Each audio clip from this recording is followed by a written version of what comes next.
Hello and welcome. This is Sports This Morning on Channels Television. Thanks for joining in. My name is Austin Okunakpan. It's such a delight to have you join us on the show this morning.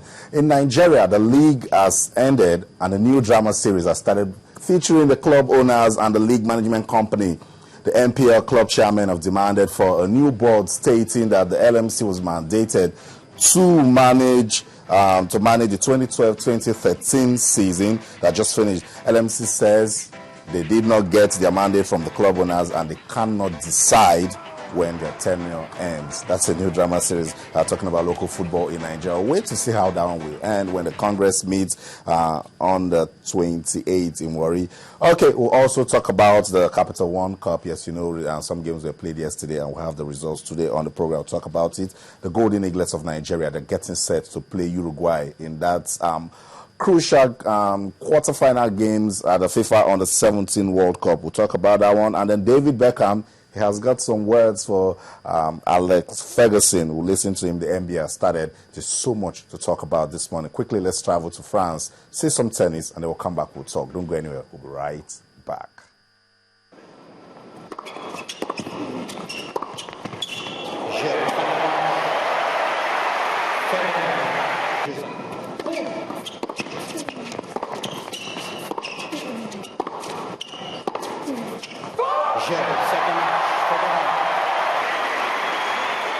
No, it's I think my 12th time I qualify for the World Tour Finals, and I've been able to win 6, so it's been one of my best hunting grounds.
Okay, good to have you join us. Action from the Paris Masters, Roger Federer, victory for him. He's not doing so well, talking about the Grand Slams, but in tournaments as this, he has a chance to shine. Remember, the show is designed for you. You can follow us on Twitter, like us on Facebook. On Twitter, we're channels_sports. We talk so much sports on that handle. Get following. On Facebook, we're channels-sports. So much sports to talk about this morning, blazing, action-packed for the sports. Let's get you talking. What do you think? Trouble already in the Nigerian Professional Football League. Club owner says, LMC, pack your load and go. LMC says, you did not give us the mandate to rule, so you cannot tell us to leave. Taya Salam is with me this morning. Taya, it's good to have you on the show. Yeah, it's good to be on the show again. Drama. During the season, I knew we hadn't seen the end of this particular impasse between the club owners and the LMC. And like you said, the LMC, they're claiming the club owners didn't give them the mandate, which is right, because the mandate clearly comes from the Nigerian Football Federation. And so this is where they need to step in and show leadership and ownership of the project. LMC chairman Nduka Arabo has dismissed the decision in a statement issued a few hours later after that meeting. A meeting was held at the West Point Hotel in Abuja, and then that decision was made that the club owner says, no more, we do not want the LMC. But the chairman of the LMC says they did not get their mandate from the club owners and they cannot decide when their tenure will end. Says the NFF gave the LMC the assignments and they have not told them to stop. We're continuing with our plans on the club's licensing and improving the fortunes of the game. And he says the LMC remains undeterred. Yeah.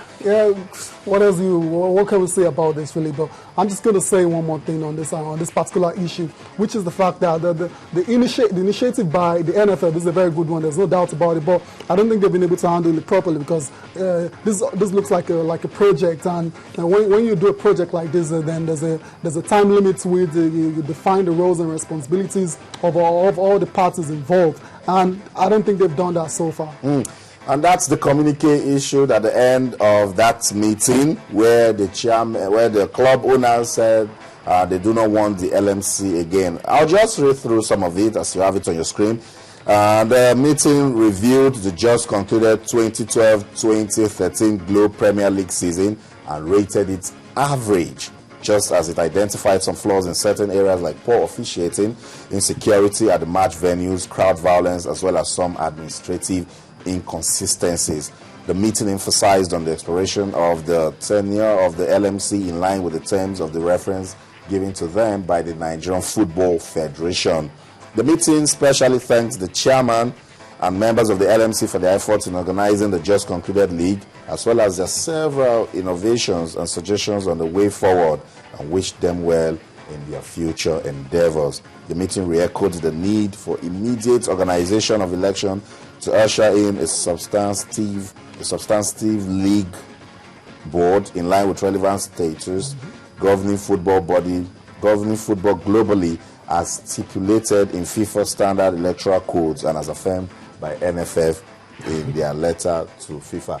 Tayo, they were straightforward. Yeah, straight to the point. They rated the league average. Yeah, but like I said earlier, I was saying something about the project. If this LMC initiative has the main characteristics of a project, there's no doubt about it. And if the NFF had known this, then they would have employed a very, very structured methodology for effective project management, which they've not done. Because if they had done that, like I said earlier, they would have been able to define the roles and responsibilities of all the parties involved and the time limit involved as well. Because the club owners are saying it's a one-year thing and the LMC. So like there's a problem there because apparently the LMC don't even know how long they have to do this particular project, and the project is not forever. You can't do a project. The project is not permanent. It is temporary. So that's where the NFF, as the corporate program or the senior management, as we want to call them, have to come in and make a decision. The ball is in the court. They have the final say. And if they come out now and say,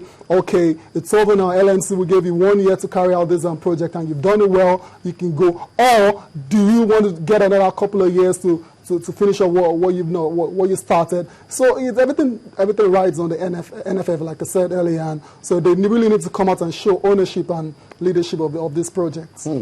We're still expecting more drama from this series regarding the club owners and the league management company. Now, Nigeria Professional Football League side, Kano Pillars, they said they are not part of this, that they are pleased with the LMC, and that they want the LMC to continue. Yeah, but that's just one. That's one club owner. What about the remaining 19 clubs? And so it's not a very good one. It doesn't all go well for the league at all, and we just hope something can be done, like a permanent solution to this particular, because we're talking about, we're still praising the LMC for a job well done. We heard about the things they've been able to do, the monies they've been able to bring into the league, and all of a sudden the club owners don't seem to really agree with us. They feel they're not doing a very good job.